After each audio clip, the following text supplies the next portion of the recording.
আপনি কি জানেন মাইক্রোরাইজাল নেটওয়ার্ক কি? আজ আমি আপনাকে গাছেদের এই সোশ্যাল নেটওয়ার্কের গল্পটি বলছি।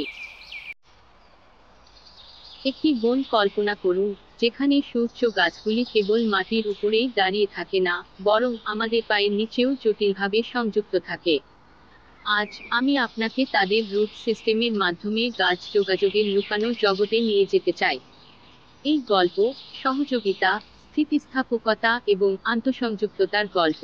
বনভূমির গভীরতায় ভূগর্ভস্থ থ্রেডের একটি বিশাল নেটওয়ার্ক রয়েছে, যা খালি চোখে দেখা যাবে না।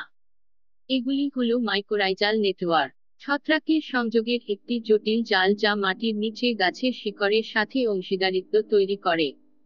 এই অংশীদারিত্ব শুধুমাত্র পুষ্টির জন্য নয়, এটা যোগাযোগের সম্পর্ক।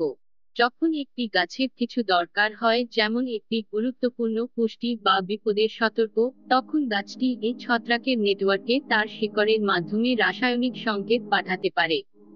এই সংকেতগুলি ভূগর্ভস্থ হাইওয়ে দিয়ে দ্রুত প্রতিবেশী গাছগুলিতে পৌঁছায়। এই সিস্টেম শুধুমাত্র একটি একমুখী কথোপকথন নয়, এটি গাছেদের মধ্যে একটি সংলাপ প্রক্রিয়া। ক্ষুধার্ত পোকামাকড় দ্বারা আক্রান্ত একটি গাছ এর শিকড়ের মাধ্যমে রাসায়নিক সংকেত পাঠায়, যা আসন্ন হুমকির ব্যাপারে কাছাকাছি গাছকে সতর্ক করে। প্রতিক্রিয়া হিসাবে, এই প্রতিবেশী গাছগুলি তাদের নিজস্ব প্রতিরক্ষা জোরদার করতে পারে, সম্ভাব্য আক্রমণের জন্য নিজেদের প্রস্তুত করতে পারে।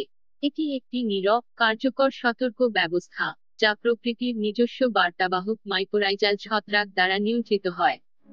প্রাচুর্যের সময়ে, যখন একটি গাছে প্রয়োজনের চেয়ে বেশি পুষ্টি থাকে, তখন এটি ভূগর্ভস্থ নেটওয়ার্কের মাধ্যমে এই সম্পদগুলি অন্যদের সাথে ভাগ করে নিতে পারে। তরুণ চারা এবং অসুস্থ গাছগুলো তাদের সুপ্রতিষ্ঠিত প্রতিবেশীদের উদারতা থেকে উপকৃত হয়। বিজ্ঞানীরা সতর্ক গবেষণা ও পর্যবেক্ষণের মাধ্যমে এই অবিশ্বাস্য সিস্টেমটি অর্থাৎ মাইক্রোরাইজাল নেটওয়ার্ক উন্মোচন করেছেন। তারা দেখিয়েছেন যে কিভাবে গাছেরা একে অপরকে সমর্থন করে, সম্পদ ভাগ করে এবং সম্মিলিতভাবে সাড়া দেয়। এমন একটি বনের চিত্র কল্পনা করুন যেখানে গাছগুলি কেবল ব্যক্তি নয়, বরং আন্তঃসংযুক্ত সম্প্রদায়। এটি একটি বাস্তবতা যা আমাদের বন সংরক্ষণ এবং প্রকৃতির জটিল ভারসাম্য বোঝার গুরুত্ব তুলে ধরে।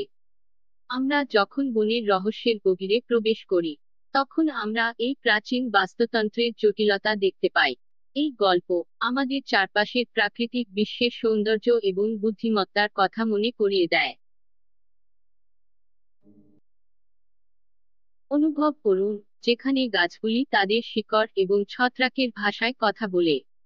আমাদের পায়ের নিচে স্থিতিস্থাপকতা এবং ঐক্যের গল্প বুনে। বনের হৃদয়ের এই যাত্রায় আমার সাথে যোগ দেওয়ার জন্য আপনাকে ধন্যবাদ। ধন্যবাদ সবাইকে। আবারও কোন নতুন গল্প নিয়ে কোনোদিন কথা হবে। আজকের মতো বিদায়।